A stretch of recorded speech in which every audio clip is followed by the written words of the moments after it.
নমস্কার বন্ধুরা, আমি মনীষা আর মনীষার রান্নাঘরে তোমাদেরকে অনেক অনেক অনেক স্বাগত। আজও চলে আসলাম নতুন একটা রেসিপি নিয়ে। তো চলো আজকে রেসিপিটা কি বলো তো, ঝাল ঝাল সুজি বানাবো। তো সবাই তো মিষ্টি সুজি খেয়েছি, তো আজকে চলো একটু ঝাল সুজি খাওয়া যাক। তো চলো প্রথমেই গাজর তুলতে চলে এসেছি। আগের দিন তো দেখলে তোমরা যে গাজর তুলতে এসে উঠছিল না, এই জন্য বাড়ি থেকে কিন্তু আজকে একটা নিংড়নে এনেছি সাথে করে, নাহলে না গাজরগুলো উঠছে না। এগুলো ছোট ছোট, চলো দেখি একটু বড় দেখে তুলবো। এই দেখো এখানে একসাথে দুই তিনটে আছে, এটা ভাবছি তুলবো। এই দেখো, যাও একটু মোটামুটি বড় আছে। আজকে খুব বেশি লাগবে না, মোটামুটি কয়েকটা তুলে নিই, তারপর চলে যাবো।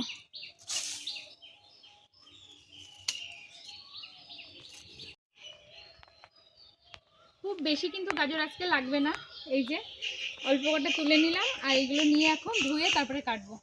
তো চলো।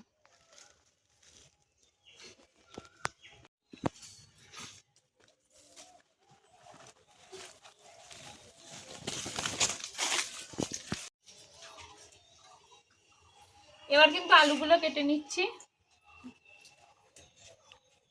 প্রথমে আলুগুলো খোসা ছাড়িয়ে নিই ভালো করে। নিরামিষ সুজির ঝাল সুজি, নিরামিষ ঝাল সুজি। হ্যাঁ, ঝাল সুজি আমিষভাবে করা যায়, কিন্তু আজকে আমি নিরামিষভাবে করবো। আলুগুলো কিন্তু এমনভাবে কেটে নেবো, চৌকো চৌকো করে কেটে নেবো।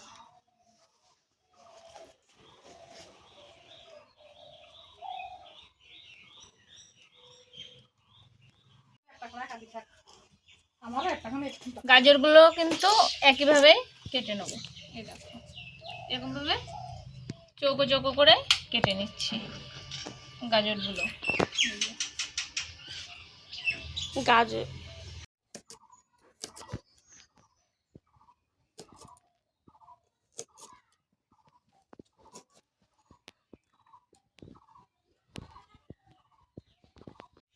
এই দেখো, এই যে কারি পাতা, এখন কয়েকটা গাছ থেকে কারি পাতা তুলে নিচ্ছি। কারি পাতা গাছে ফুলও আছে, ফুল হয়েছে, ফুল এই যে কি সুন্দর ফুলগুলো। তো আমার দুটো ডালেই হয়ে যাবে, এখন দুটো পাতাতে হয়ে যাবে, অনেকগুলো পাতাই আছে। চলো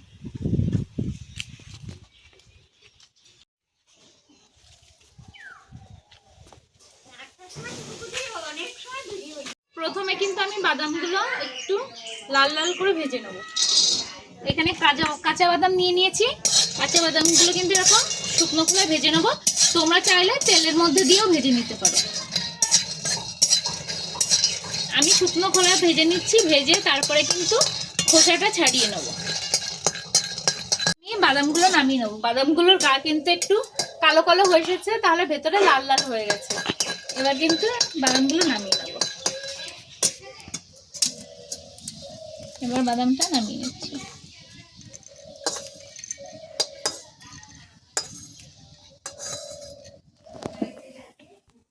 এবার কড়াইয়ের মধ্যে সুজিগুলো দিয়ে দেবো। সুজিগুলো দিয়ে কিন্তু আমি লাল লাল করে ভেজে নেব। সুজিগুলো লাল লাল করে ভেজে নিতে হবে।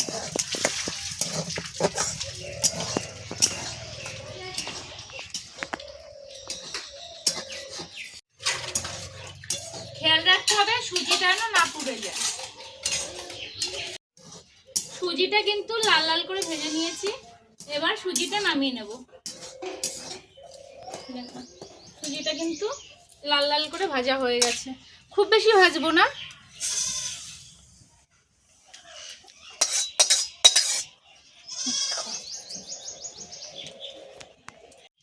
কড়াইতে কিন্তু এবার আমি সাদা তেল দিয়ে দিলাম।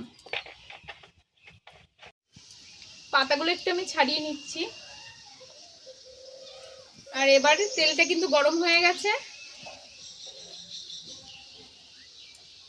তেলের মধ্যে আমি একটু দিয়ে দেবো সর্ষে। তেলের মধ্যে দিয়ে দিলাম সর্ষে, আর দিয়ে দিলাম কারি পাতা। তেল পুরো চটপট চটপট করে উঠেছে। সর্ষে আর কারি পাতা দিয়ে দিলাম। আমি আলু আর গাজরগুলো দিয়ে দেবো। এবার আলু আর গাজরগুলো দিয়ে একটু ভেজে নেব।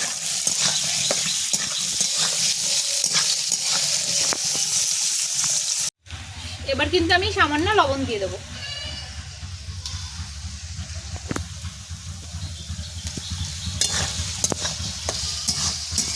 এই নিরামিষ সুজির এই রেসিপিটাতে না, ঝাল সুজির রেসিপিটা, মানে এই কারি পাতার সর্ষের গন্ধটা যে এত দারুণ লাগে, কারি পাতার সর্ষের গন্ধটা খুব সুন্দর লাগে নিরামিষ সুজিতে।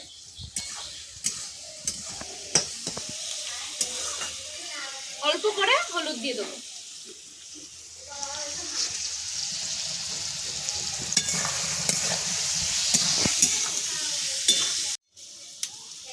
এবার কিন্তু আমি এই কুলোটার মধ্যে এই বাদামগুলো খোসা ছাড়িয়ে নেব।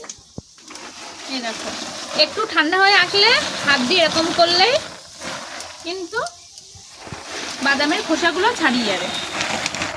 দেখো, বাদামের খোসাগুলো কিন্তু ছাড়িয়ে যাচ্ছে।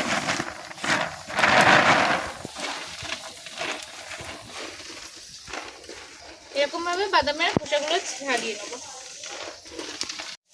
এবার কিন্তু আমি লঙ্কা কুচিটা দিয়ে দিলাম। তোমরা যেমন ঝাল খাবে তেমনই কিন্তু লঙ্কাটা দেবে, কারণ এটা যেহেতু ঝাল সুজি, একটু ঝাল ঝাল হলেই ভালো লাগবে।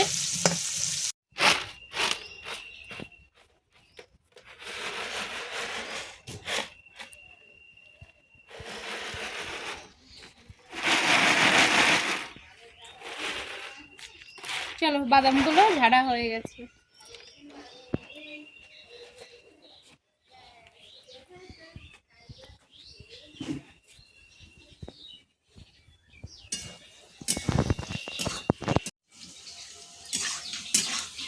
আলুগুলো আর গাজরগুলো কিন্তু একটু লাল লাল হয়ে এসেছে, আর সবজিগুলো কিন্তু সেদ্ধ হয়ে গেছে। এবার আমি সুজিটা দিয়ে দেবো।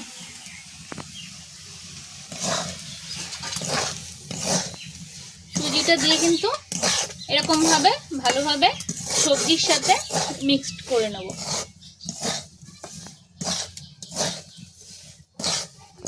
দেখো, ভালো করে এরকম ভাবে মিক্সড করে নিতে হবে।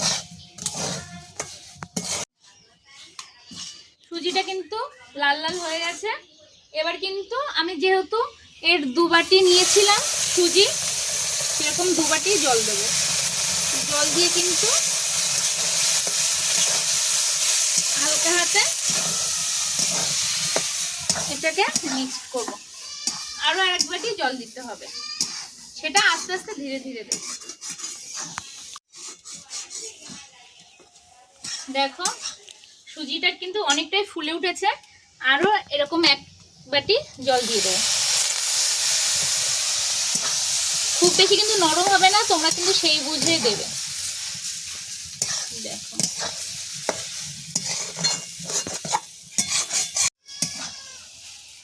এবার কিন্তু আমি একটু লবণও দিয়ে দেবো, আর সাথে বাদামটাও দিয়ে দেবো।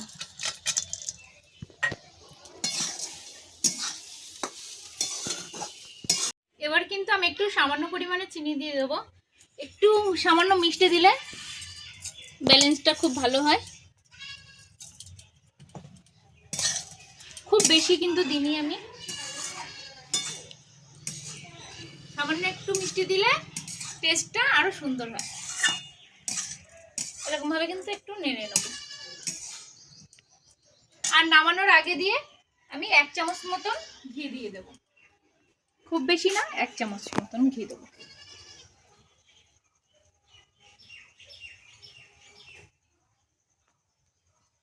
যাতে ঘিয়ের ফ্লেভারটা থাকে। দেখো, দিয়ে এরকম করে কিন্তু নাড়িয়ে নেব। এখন জাল দেওয়ার কোনো প্রয়োজন নেই, জাস্ট কড়াইটা বসানো থাকবে উনুনের উপরে, আর এরকম ভাবে একটু নেড়ে চেড়ে নিতে হবে। 1 মিনিট মতন এরকম ভাবে নেড়ে নিয়ে তারপরে কিন্তু আমি নামিয়ে নেব। সুজিটা কিন্তু হয়ে গেছে, দেখছো সুজির কালারটা কি দারুণ এসেছে। এবার কিন্তু সুজিটা আমি নামিয়ে নেব। আর ঘিয়ের যে একটা গন্ধ দারুণ বেরিয়েছে। এই জন্য নামানোর আগে দিয়ে ঘিটা দিলে গন্ধটা ভালো বেরোয়।